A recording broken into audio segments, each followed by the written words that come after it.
Good morning, everybody. My name is John Becknell, and I'm here with Lynn Hartman.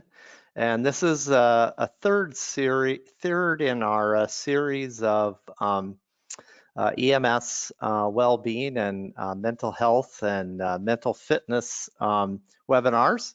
And glad you're here. Today's topic is, are you mentally fit and why should you care? So good morning, Lynn. Good to see you. Good morning. Good to see you. Always happy for a chance to pick your brain a little bit. So I know you're interested in this topic of mental fitness and well-being. Where would you like to start? Well, the words mental fitness are kind of new, I think, to responders. We talk about mental health some, but and we talk about physical fitness and how important that is, and how being healthy makes our lives better. Being physically fit helps. You can see that treadmill sitting behind me. I put some miles on that over the years, but for the last little bit now, I haven't been able to use it, and I can really tell a difference. I put on weight. I won't get near my bathroom scale anymore, and my cholesterol is up, and I know that I was better when I was more physically active and able to stay a little more fit. And I know that mental fitness must be the same. We kind of need to look after it and take care of it and pay attention to it. But it seems like, for me at least, we first responders have a pretty easy time talking about staying physically fit, but we don't spend a lot of time talking about mental fitness. We kind of avoid that, and I'm not quite sure why. Maybe it's the culture of being a first responder, but for me it seemed like when we start with this, there are two things that I wanted to ask you about, and how they relate to our mental fitness. One is just honesty, being honest with ourselves and maybe family about what we're going through and what we're feeling, and um, then taking responsibility for that and responsibility for ourselves. Is that a good place to start with working on this? Well, I really appreciate that you were honest about uh, physical fitness and seeing the treadmill behind you and knowing how hard it is for us to develop and cultivate physical fitness over the years. And I love this comparison between mental fitness and physical fitness for this simple reason. Physical fitness, we usually think about it in terms of being prepared or physically fit for a specific thing. So if you and I were, Lynn, if a couple old guys like you and I were going to run a marathon, it would likely be a bit difficult for us to get up tomorrow and run that marathon. But maybe if you and I started walking together every morning and we started maybe jogging a little bit, we probably couldn't run the marathon, but we might be able to make a good showing. We might be able to get a few miles. And all that's to say that physical fitness goes up and down, and it's often targeted for the specific challenges that we may face. Many people who try out for full-time fire jobs usually have to go through some sort of physical fitness testing to see if they can carry a hose roll or run up and down a ladder. Yeah. Mental fitness is the same thing in my mind. Mental fitness is our ability to meet the challenges, the mental challenges of the work. But there's another component to it. It's that ability as well to be able to really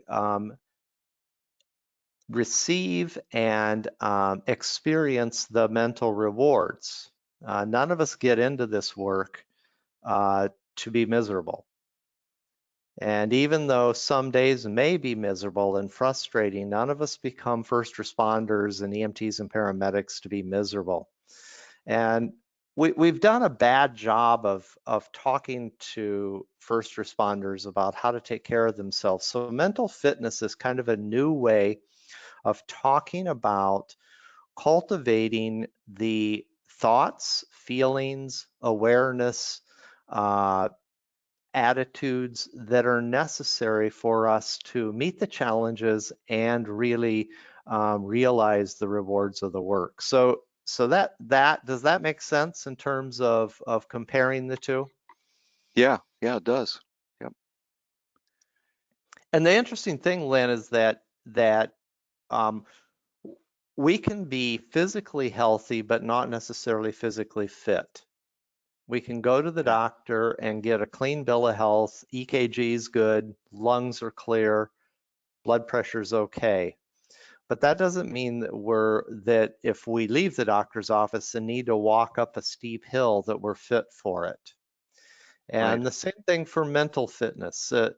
Simply where we've gone wrong about mental fitness is we've wound up talking about mental breakdown and mental illness when what we should really be talking about is mental fitness. Mental fitness is something more than just the absence of mental disease. In my mind, it's about having an inner strength to deal with a lot of difficult and hard things and be able to take difficult and hard things and see the good in the midst of a lot of darkness. And that takes some real inner work. Yeah. So then we really need to take responsibility for ourselves to work on our mental fitness. Yeah, I like to think about it. So when we teach mental fitness, and hopefully maybe later this year we'll get to do a little bit more in person in North Dakota with this. But when we teach mental fitness, on the surface it looks very simple. It seems like Life 101. But the things that we're having to take responsibility for is we're having to take responsibility for paying attention to where our attention is. In other words, paying attention to how we think about something, how we frame a situation, how we um, focus on the various things. You know that um, people can go to an ambulance call and and have the identical same experience, same patient, same event, and yet come away with very different perspective of that experience. Yeah. And that's about taking responsibility for how we are experiencing our work in EMS. And so it's about paying attention. It's about noticing our own experiences. It's about really being able to focus our attention on the things we can control, not the things we can't control, and really being able to continue to see through lots of difficulties to find the good stuff. So that in kind of a nutshell is what we're talking about. Okay.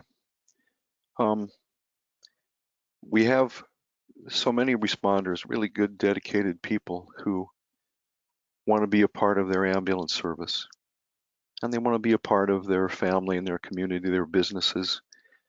And there's just so much of each person to go around. And if they're not, if they're seeing maybe they're not giving as much to the ambulance as some other people, and they have to make some choices, then it seems like to me there's some guilt and maybe some shame sometimes that comes with making that choice, that you just can't do everything and you have to decide. Um, how do we take care of that when we work on our mental fitness? How do we learn to forgive ourselves, I guess? I'm guessing you're talking about the fact that that so many people get pulled in different directions and they feel an obligation to pick up the extra shift or take that transfer or work on the nights and holidays and everything else, and then also wanting to spend time with their families. Is that kind of how you're framing this? Yes, yeah, it is exactly. Yeah, we get pulled in different directions, um, and sometimes you just have to make a choice, make a decision, but it doesn't mean you're going to be guilt-free about it. It's really interesting because I think that especially in North Dakota where staffing is a problem for a lot of services. I know I've talked to EMTs and paramedics in North Dakota who feel um, lots of pressure to not even feel relaxed when they leave town if there isn't enough people to cover the ambulance while they're out. Yeah, So a big part of mental fitness, Lynn, is um, sounds very simple, but it's about paying attention to your experience.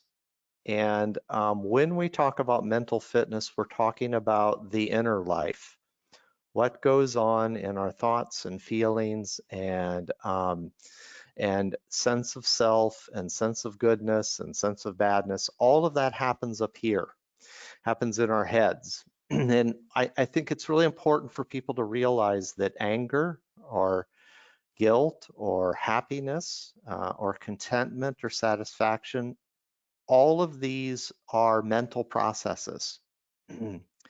And they happen up here. And we often think that it is the external stuff that makes us feel happy, sad, guilty, and that it is what's going on out here that really dictates what's in here. But when we work with mental fitness and we really study people and we look at happy first responders versus frustrated and grumpy and cynical first responders, what we see is a big difference about what they do with what goes on here. And sort of the beginning place to start with mental fitness is to pay attention to how you're experiencing not only your work in EMS, but how you're experiencing life. Are you finding what's going on? Am I finding more good days than bad days? Am I finding more satisfaction and contentment than I'm finding frustration and anger and sadness and other feelings that come around? I think for me, one of the most common feelings that I hear people talk about is frustration today. And that is related to many things, short staffing, bad politics, not having enough resources, um, societal ills such as having to do psych transfers in the middle of the night simply because people aren't dealing with these issues. yeah, But one of those is also guilt. So you talked about guilt and one of the beginning places in mental fitness is to just begin it's sort of, we kind of look at the kind of the first level we talk about is where's your attention, and pay attention to attention. And then we talk about really using your attention to notice your experience. So the interesting thing about guilt is we usually see that as a negative emotion. None of us like to feel guilt. And the interesting thing about it, though, is because it's a negative emotion, what we try to do with guilt is quickly assuage it. So if somebody says, hey, we're short staffed tonight, can you pick up the shift or can you do this transfer? We don't want to let the people in our service down. And the feeling that we have of wanting to let them down is guilt. yeah, So what we want to do is get rid of that feeling right away so it's easy to say yes. because we don't want that feeling. But if we're practicing some mental fitness, what we'll realize is we'll have a little bit more strength, mental strength, to say, I'm feeling guilty because if I don't take the shift or I don't take the transfer, someone else will have to do that, or maybe a patient will have to wait. But I also have some other things that are important. I know I haven't been home very much lately, and I know my spouse, partner, kids think that EMS is getting more of me than they are. So what happens is, with a little bit of mental fitness, rather than simply try to do something to quickly assuage the guilt, I'm able to use the guilt feeling as a clue that there's a disconnect going on inside of me, and I need to sort that through with thinking about what I value, what's most important to me, and what decision do I need to make that doesn't just impact this moment, but also impacts what I care about in my life. And I don't want to pretend, Lynn, that this is easy, but when we start both individually and as a service practicing mental fitness, it allows us to begin to talk about these things and open up about these things, in which we wind up not having this inner conflict of now I go take the transfer or I take the shift so I don't feel guilt about the service, but now I'm driving home 3 hours later and now I'm feeling guilt again, right? Right. Yeah. Excuse me. Yeah. So it's so important to begin to pay attention to our inner feelings. Here's the problem with first responders is that we get really good at putting the things we're feeling aside. And then and we stuff it down, and we don't really notice what we're feeling until it's kind of off the Richter scale. Yeah. Yep. And I agree. Yeah. Yeah, and we want to notice the guilt feeling early so that we can actually begin to work with it. Okay. Yeah. Um, so as we, like you said, let's pay attention to where our attention is. So what we focus on can make a difference in how we feel. So if we, you know, I want to ask you a little bit about gratitude. Okay. And I know a lot of people who start out every day trying to find gratitude and just being thankful and grateful for things. You know, I get to the grocery store and back, and I tell my car thank you. I'm grateful that it got me there and back, because it's got a lot of miles on it. But um, if we do that, does that make a difference for us? And then the other side of gratitude is, how important is it for us as responders to feel like we're appreciated, to see gratitude from the service and from the people we pick up? Is there a difference there? Well, I love the two parts to that question. So, lots been said about gratitude, and all of us would like to be around someone who is thankful rather than somebody who's whining and complaining.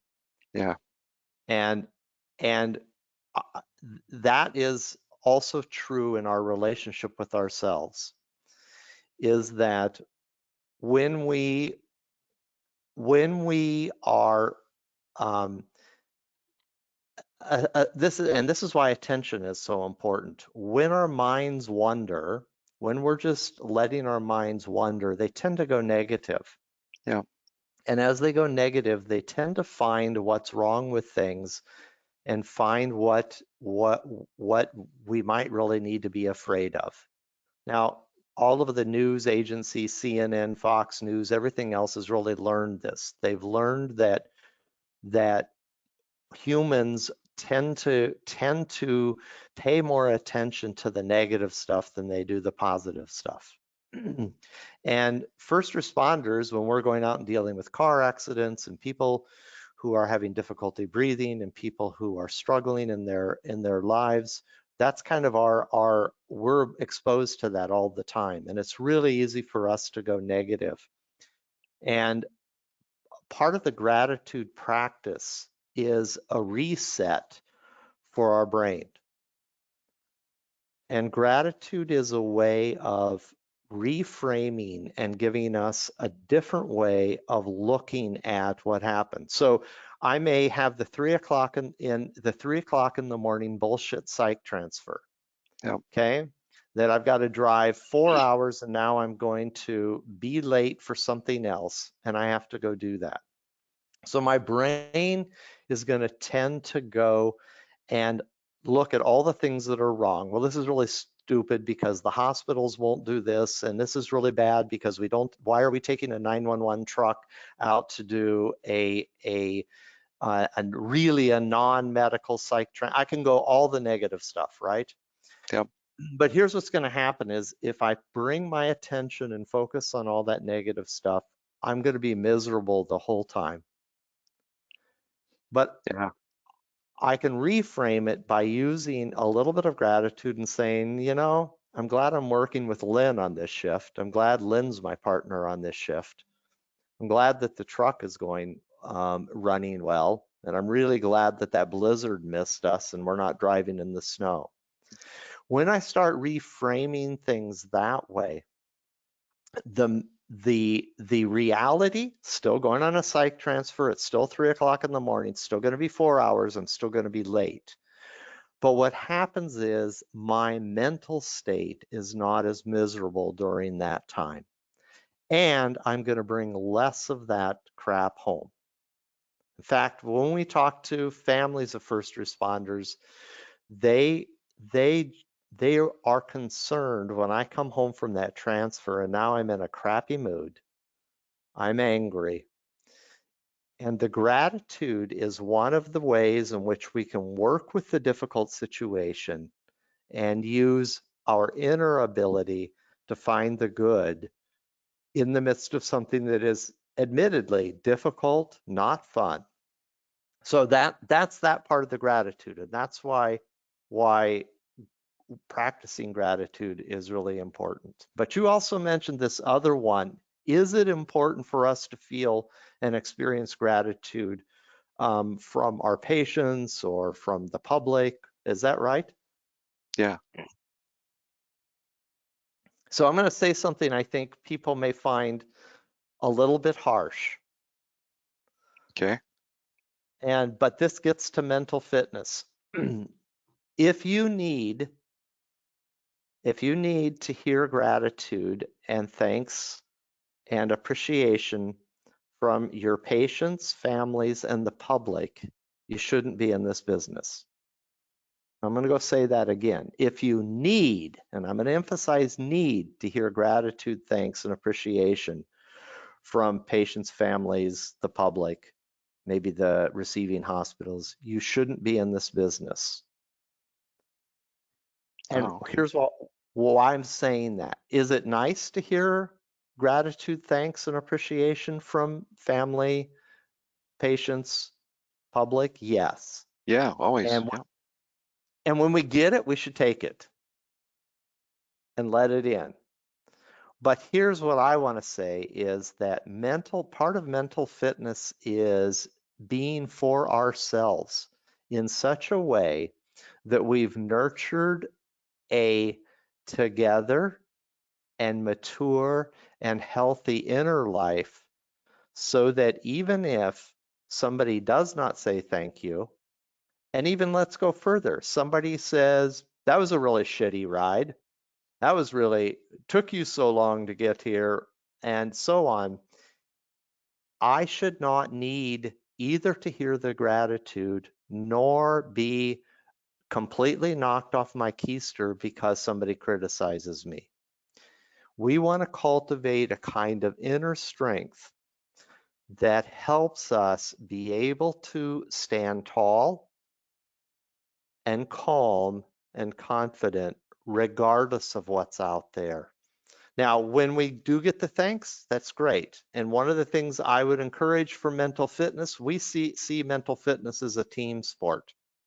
Okay. In our own organization, we should appreciate one another. We should go out of our way to express gratitude and thanksgiving to each other.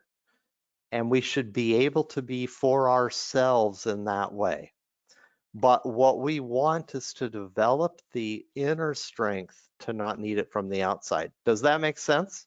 Yeah, it does. Yeah. Huh, interesting. Yeah.